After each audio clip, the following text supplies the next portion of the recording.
கழுகுக்கு சமமாய் நம் வயது திரும்பவும் வாலப வயதாகும்.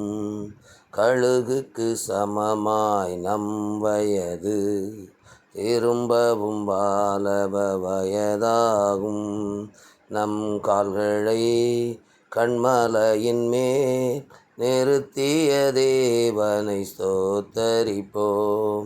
நம் கால்களை கண்மலையின் மேல் நிறுத்திய தேவனை துதித்திடுவோம். தூய தேவனை துதித்திடுவோம்.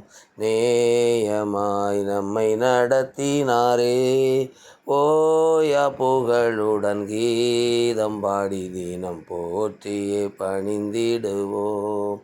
ஓயா புகழுடன் கீதம் பாடி தினம் போற்றியே பணிந்திடுவோம்.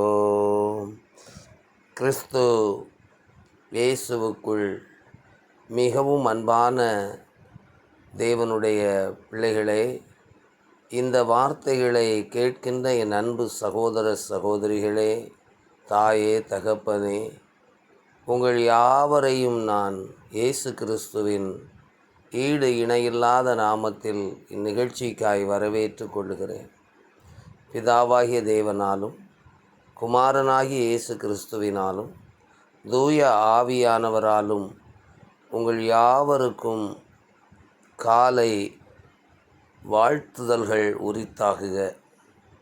அன்புக்குரியவர்களே, நாம் இந்த மாதத்துக்கென்று தியானிப்பதற்காக தேவனிடத்தில் பெற்றுக்கொண்ட வசனம், கர்த்தருக்கு காத்திருக்கிறவர்களோ புது பலனடைந்து கழுகை போல செட்டைகளை அடித்து உயரே எழும்புவார்கள். நேற்றைய தினத்தில் நான் உங்களோடு வார்த்தைகளை பகிர்ந்து கொண்டது போல இந்த கால வேளையிலும் நாம் எழுந்து பறப்பதற்கு நமக்கு தேவையான ஒன்று நாம் அமர்ந்து அவர் சமூகத்தில் காத்திருப்பது. சங்கீதம் 46:10 இப்படி சொல்லுகின்றது, நீங்கள் அமர்ந்திருந்து நானே தேவன் என்று அறியுங்கள். எனக்கு அன்பான தேவனுடைய பிள்ளைகளே, நாம் எவ்வளவாய் தேவனோடு அமர்ந்திருக்கின்றோமோ அவ்வளவு அதிகமாய் நாம் எழுந்து உயரத்தை நோக்கி பயணிக்க, உயரத்தை நோக்கி பறக்க, உயரத்தை நோக்கி உயர்த்தப்பட ஏதுவாய் இருக்கும் என்பதை இந்த காலை வேளையிலே நான் உங்களுக்கு சொல்லிக்கொள்ள விரும்புகின்றேன். எனக்கு அன்பான தேவனுடைய பிள்ளைகளே, இந்த உலகத்தில் இருக்கின்ற ஒவ்வொரு காரியங்களினுடைய வளர்ச்சியும் அது எவ்வளவு காலம் இருட்டறையிலே, ஆழமான பகுதியிலே, மறைவிடத்திலே அது மறைக்கப்பட்டிருக்கிறது என்பதை பொறுத்துத்தான் அதனுடைய உயர்வு அல்லது அதனுடைய வேல்யூ, அதனுடைய மேன்மை கருதப்படுகிறது. எனக்கு அன்பானவர்களே, இந்த கால வேளையில் குறிப்பாக நாம் வைரத்தை எடுத்துக்கொள்ளுவோம். இந்த விலையேறப்பெற்ற வைரமானது அது ஜொலிக்க வேண்டுமானால் பல 100 ஆண்டுகள், பல அதிகமான ஆழத்தில், மிக அதிக வெப்பத்தில் அது மறைந்திருக்க வேண்டிய ஒரு கட்டாயம் இருக்கிறது. அந்த ஆழமான இடத்துல, வெப்பமான இடத்துல, இருளான இடத்துல இந்த வைரமானது மறைந்திருக்கிறதுனால்தான் அது வைரமாக அல்லது அது விலையேற பெற்ற அல்லது மக்களால் விரும்பப்படத்தக்க ஒன்றாக அது மாற்றப்படுகின்றது. அதை போல தேவ பிள்ளைகளே, நாம் எழுந்து உயரத்தில் வருவதற்கு சில காலங்கள் நாம் அமர்ந்திருந்து மறைந்திருந்து தேவனை அறிய வேண்டும். ஒரு மரமானது அல்லது ஒரு கரியானது ஒரு வைரமாக மாற்றப்படுவதற்கு பல 100 ஆண்டுகள், பல 100 வருடங்கள் பூமிக்கு அடியில் அது பூமியினுடைய உஷ்ணத்துக்குள்ளே இருளுக்குள்ளே மறைந்திருக்கிறது போல நாமும் கூட நம்முடைய ஆண்டவராகிய இயேசு கிறிஸ்துவுக்குள்ளே மறைந்திருக்க வேண்டும். சங்கீதக்காரனாகிய தாவீது சொல்லும் பொழுது, உன்னதமானவருடைய மறைவில் இருக்கிறவன் சர்வ வல்லவருடைய நிழலிலே தங்குவான் என்று எழுதப்பட்டிருக்கிறது. அப்படி என்றால் நாம் தேவனுடைய மறைவிலே, தேவனால் மறைக்கப்பட்டு பாதுகாக்கப்பட்டு தேவ சமூகத்தில் அமர்ந்திருந்து நாம் தேவனை அறிகிற அறிவை கண்டடைய வேண்டும். நாம் எவ்வளவாய் தேவனை அறிகிறோமோ நாம் அவ்வளவாய் தேவனால் அறியப்படுகிறவர்களாய் இருக்கிறோம்.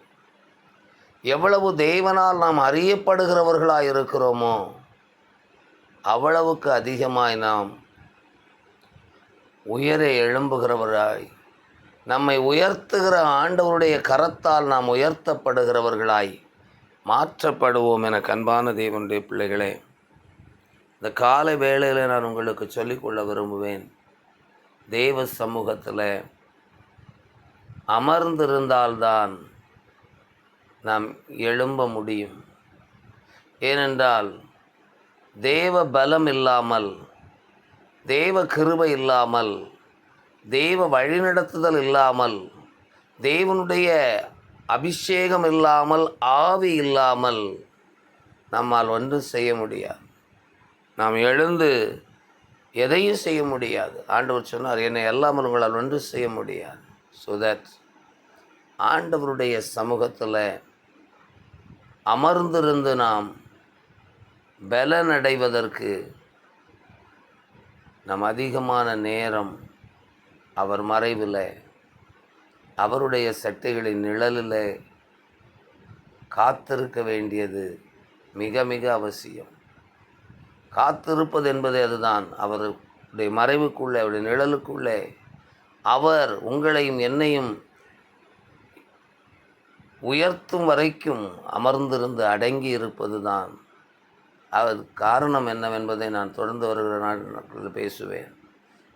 இந்த நாளில் நாம் அவருடைய சமூகத்தில் அமர்ந்திருந்தால் தான் நாம் எழுந்து பலனடைய முடியும். ஜெபம் செய்வோம். நேசிக்கிற நல்ல ஆண்டவரே, பரிசுத்தமுள்ள பிதாவே, இந்த கால வேளையில் அமர்ந்திருந்து நான் தேவன் என்று அறியுங்கள் என்று சொன்னீரையா. நாங்கள் எழும்பி பிரகாசிக்க வேண்டுமானால், எங்களுடைய வெளிச்சம் எங்களுடைய சுற்றிலும் இருக்கிற மக்களுக்கு பிரகாசத்தை கொடுக்க வேண்டுமானால், நாங்கள் உம்முடைய மறைவில், உன்னதமான தேவனுடைய நிழலில், சர்வவல்ல தேவனுடைய மறைவில் நாங்கள் இருக்க வேண்டுமப்பா. நாங்கள் சிதறி கிடக்கிறவர்களாய், வெளிச்சத்தை மாத்திரம் நாடி ஓடுகிறவர்களாய் இராமல், நாங்கள் வெளிச்சங்களாய் இருக்கிறதற்கு நித்திய வெளிச்சமாகிய உம்மிடத்திலிருந்து பிரகாசத்தை நாங்கள் பெற்றுக்கொள்ளும் வரையில் உம்முடைய மறைவில் இருக்க, நிழலில் இருக்க எங்களுக்கு கிருபை தாரும் என்று சொல்லிக்கிறோம். இந்த நாள் அப்படிப்பட்ட ஒரு நாளாய், தேவனை நாங்கள் அறியும்படி உம்முடைய சமூகத்தில் காத்திருக்கிற நாளாய், தேவனை நாங்கள் எங்களுடைய தேவன் என்று சொல்லக்கூடிய அளவுக்கு, தேவன் எங்களை பார்த்து என்னுடைய பிள்ளை என்று சொல்லக்கூடிய அளவுக்கு என்னுடையவன் என்னுடையவள் என்று சொல்லக்கூடிய அளவுக்கு உம்மிலே நாங்கள் பலனடைய உதவி செய்தருளும், ஆசீர்வதித்தருளும். இயேசுவின் நாமத்தில் ஜெபம் கேளும் நல்ல பிதாவே, ஆமென்.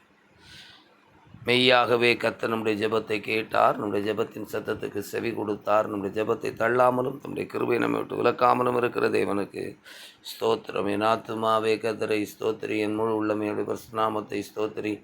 என் ஆத்துமாவே கர்த்தரை ஸ்தோத்திரி, கர்த்தர் செய்த சகல உபகாரங்களை மறவாதே. ஆமென். God bless you. Good morning for all. Please share this message with your friends and family. God bless you.